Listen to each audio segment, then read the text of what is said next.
Hi everyone, this video is the continuation of the last video. Video काफ़ी लंबी हो रही थी तो I have split into two parts. अब इसमें हम रिमेनिंग टॉपिक्स को डिस्कस करेंगे कि कहाँ से कितना प्रिपेयर करना है. सबसे पहले आ जाते हैं स्पाइना बाइफिडा.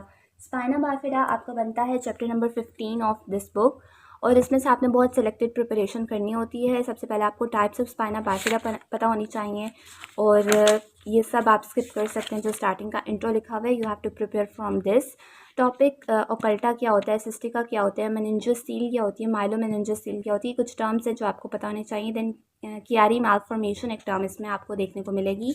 उसके बारे में फिर आ जाते हैं स्पाइनल रिग्रेशन सिंड्रोम, इसके बारे में पता होना चाहिए.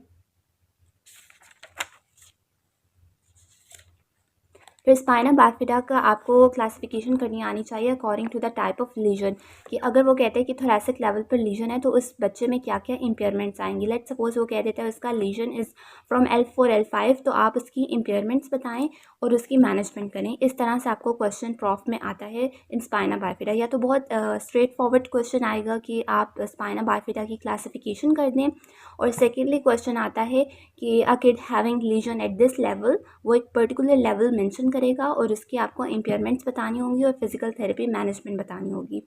सो इन दो तरह के क्वेश्चंस आते हैं. उसके लिए आपको ये टेबल प्रिपेयर अच्छे से करना है और यहाँ पर जितना भी थ्योरी लिखी हुई है वो आपको आनी चाहिए. ये टेबल प्रिपेयर करने के बाद आपको आगे कुछ भी इतना ज़्यादा प्रिपेयर करने की ज़रूरत नहीं है, ये सारा आप स्किप कर दो. एंड देन आप ऑर्थोपेडिक्स पर आओ इस चैप्टर के. ये सब आपको प्रिपेयर होना चाहिए कि स्पाइन में क्या क्या डिफॉर्मिटीज़ डेवलप होंगी, उनको आप कैसे फिजिकल थेरेपी में ट्रीट करोगे, उसके लिए कौन से ऑर्थोसिस यूज़ करते हो. इस तरह से आपके फीट, नी, हिप्स, इन सब की आपके पास डिफॉर्मिटीज़ का पता होना चाहिए. एंड यहाँ पर सब कुछ यही लिखा हुआ है. उसके आगे अगर आप चाहते हो तो एक और टेबल मिलता है 15.2, gross motor skill acquisition and therapeutic intervention. इसका ओवरव्यू आपको पता होना चाहिए. And that's it. Spina bifida में से आपको सिर्फ यही चीज़ें प्रिपेयर करनी है. उसके बाद आपको स्पाइनल कॉर्ड इंजरी प्रिपेयर करनी है. एंड देन अगेन अगर हम बुक से देखें, स्पाइनल कॉर्ड इंजरी में से बहुत ही स्पेसिफिक आपके पास टॉपिक्स हैं जो प्रिपेयर करने होंगे. सबसे पहले उसमें एशिया इम्पेयरमेंट स्केल आ जाता है, जो कि आप ऑलरेडी न्यूरो में पढ़ के आए होते हो. यहाँ पर आपको सारा एशिया इम्पेयरमेंट स्केल की थ्योरी लिखी हुई मिलेगी.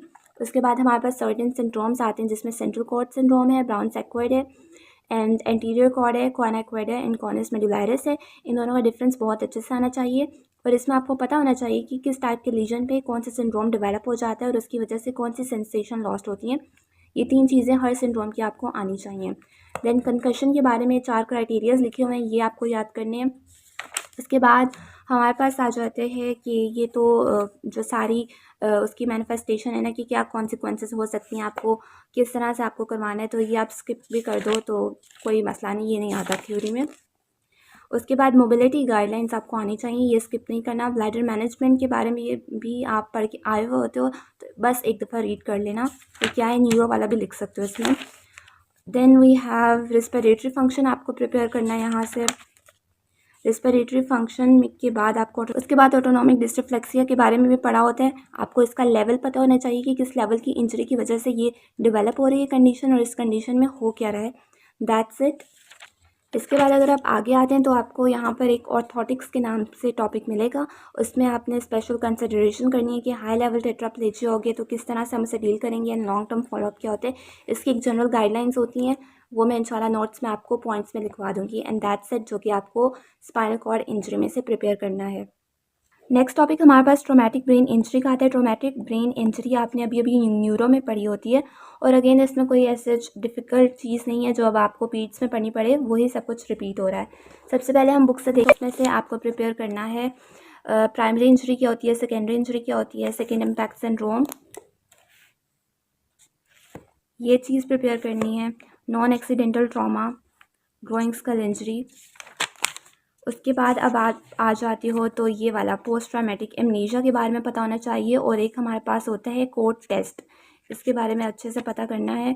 टेबल 17.1 जिसमें आपको बताया जा रहा है कि सिविरिटी ऑफ ब्रेन इंजरी को रेट करने का क्या क्राइटेरिया है. ये बहुत अच्छे से ये बहुत अच्छे से फिंगर टिप्स पे होना चाहिए. देन हमारे पास जो आगे दी हुई है टोन एबनॉर्मेलिटीज़, इसको प्रिपेयर करना है बुक से. इसको आप स्किप कर सकते हो जो सेंसरी डेफिसिट्स लिखे हुए हैं. You have to prepare cognitive deficits, ये रिपीट होता है, ऐसे क्यों है ये.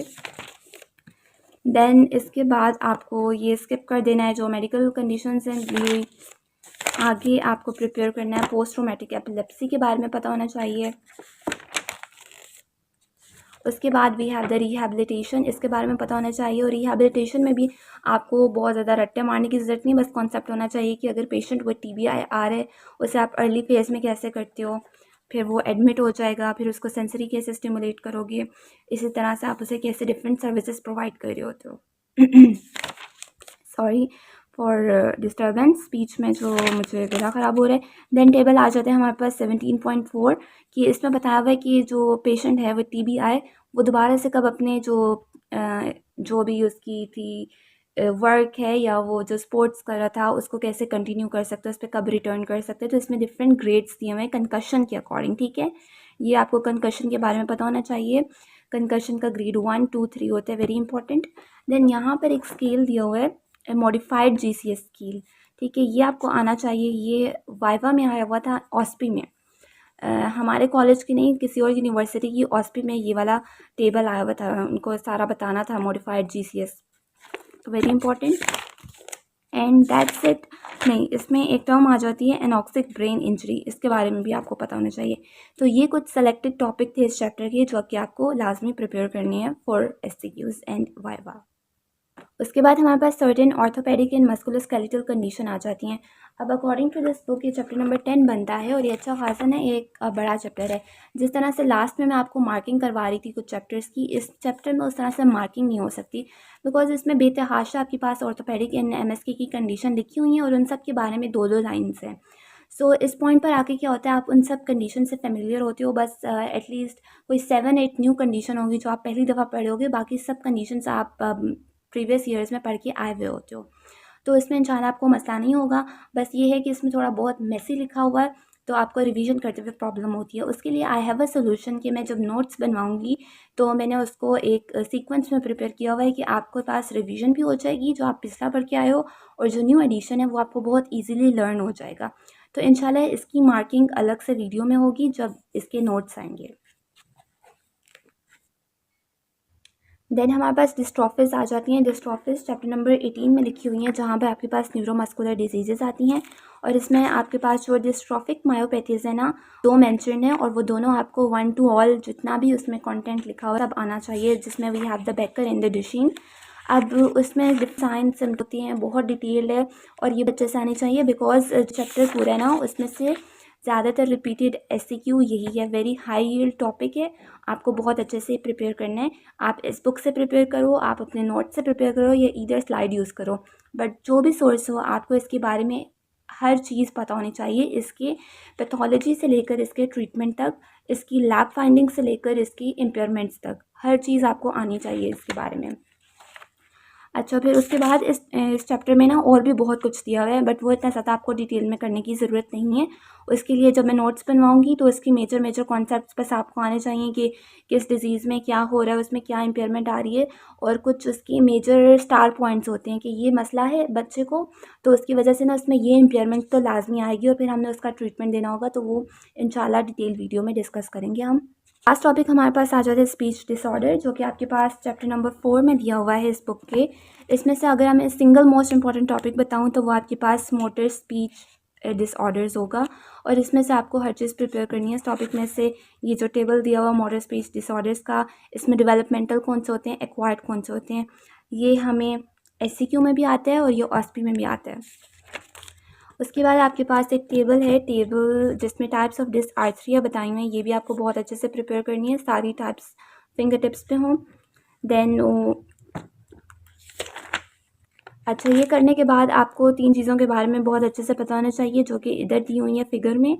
लैंग्वेज के कंपोनेंट्स क्या होते हैं, उसमें we have the form, use, content, और इसमें आगे भी डिफरेंट सिमेंटिक्स क्या होते हैं, सिंटेक्स क्या होता है, ये सब चीज़ें आपको पता होनी चाहिए। और फिर इसमें सबसे इम्पॉर्टेंट चीज़ आ जाती है हमारे पास स्पीच के माइलस्टोन्स, जो कि ये पूरा दिया हुआ है, ये बहुत इम्पॉर्टेंट SCQ है आपके पास।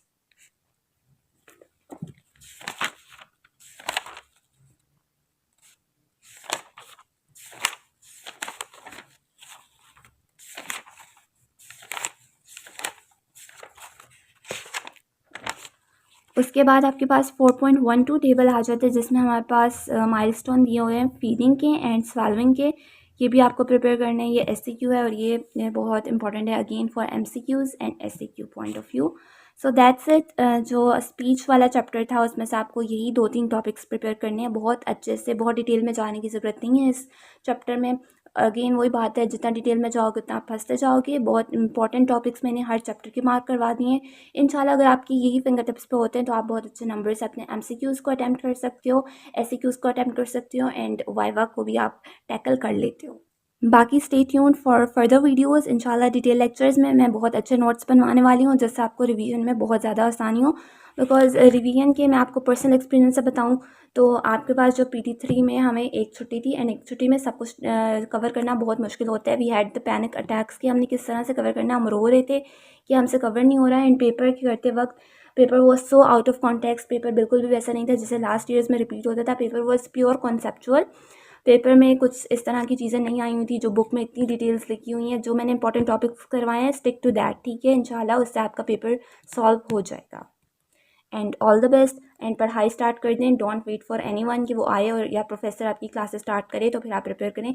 आई नो यूएचएस की बहुत सी यूनिवर्सिटीज़ में there is no time table, there is no class scheduling, ठीक है। तो you are on your own. Again मैं यही कहूँगी and don't forget to subscribe my channel. अल्लाह हाफ़िज़।